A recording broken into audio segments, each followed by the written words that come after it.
Greetings YouTube, welcome back to the channel. If you missed my previous video taking a hard bite out of the apple regarding this teaser from Kabam Jax from what was a Monday, July 31st tease for the Friday, August 4th, which is my mom's birthday. The big 6'5". Shout out to my mom. Gotta love government helped healthcare and other things when you get to 65. Look, I come from a very poor background. We're talking about single mom, triplets, government housing subsidies, credit cards, food stamps. That's how we survived in a 2-bedroom, 1-bathroom apartment. And I'm the shortest at 6'3". The other people don't realize I'm actually kind of tall, because I don't actually view myself as tall either because my brothers are 6'5" and I'm the short one in the family. Though I didn't say short growing up, I said fun size, The opposite of those terrible Halloween candies that look like they're shots of chocolate. But I digress. Legends Celebration event, August content, narrative roadmap, and then toward the end of this, it says this really interesting, will also be giving away a 7-star selector, which every time Kabam introduces this into the contest, this is a preview for what they're hoping they can hype up to make money, because they're a for-profit company. This is also interesting because there was this rumor that 7-star selectors were going to be a thing, and we were going to see them, especially for people who spent all the money they could spend during July 4th week. And it is still really important to note that July 4th week changed the community for better and for worse forever. Because I heard from so many people who said, this is my breaking point because I cannot spend $1,000 plus on this game between the website for Kabam and the in-game store. Like, it always felt like the game knew what the average summoner could spend.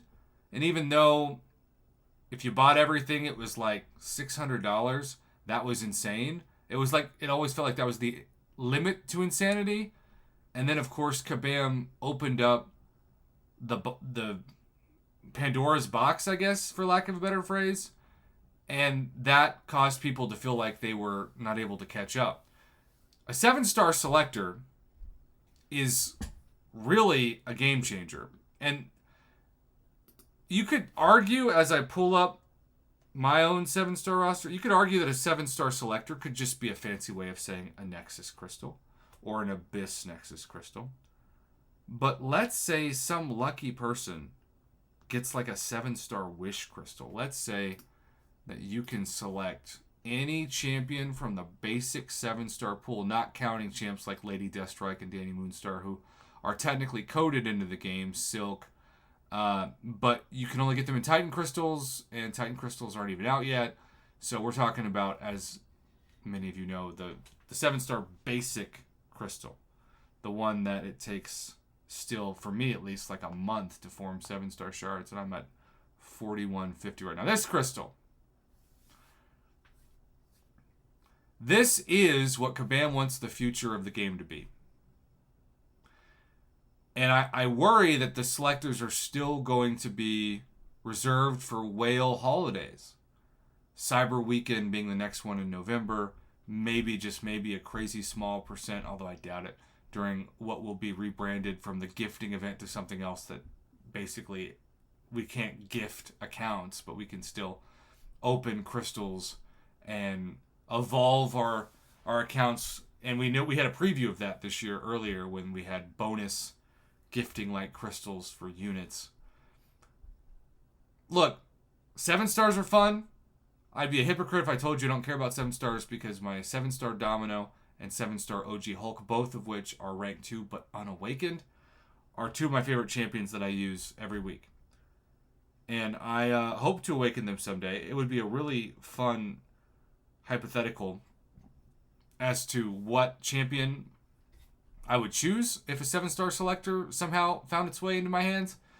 On one hand, I'd be tempted to obviously get a new champion that I thought would be fun, like a Venom or a Gore or a Wiccan. But I would also kind of want to awaken Domino or OG Hulk just to be able to do it. which maybe wouldn't be the most recommended move from a content creator, but you know, I'm trying. The bottom line is 7-star selectors are going to change the game. Once that cat is out of the box, suddenly, well, the next time the game goes down, it used to be 6-star Nexus, 6-star Nexus, like the Pitchfork Mafia just wanted a 6-star Nexus for free anytime there was emergency maintenance. Now it's going to be 7-star Selector, 7-star Selector, Titan Crystals. Just the evolution of that ask. I'm not trying to tease people who do that. I think it's kind of entertaining, and I get you want the best items when the game doesn't work. It's not going to happen, but man, 7-star selectors. It seems like something you just throw in at the end of a post, but it really is going to be the future of the game, and 7 stars are the future of the game too. That's what Kabam has been very specific about, just like 6 stars were the future of the game after 5 stars. So that's not to say 5 stars and 6 stars still don't have value. Heck, 4 stars have value, but it's just the reality of where we are, and some people hate it, some people like it, a lot of people are somewhere in between. I think I'm probably somewhere in between, but it is what it is. Thanks for watching.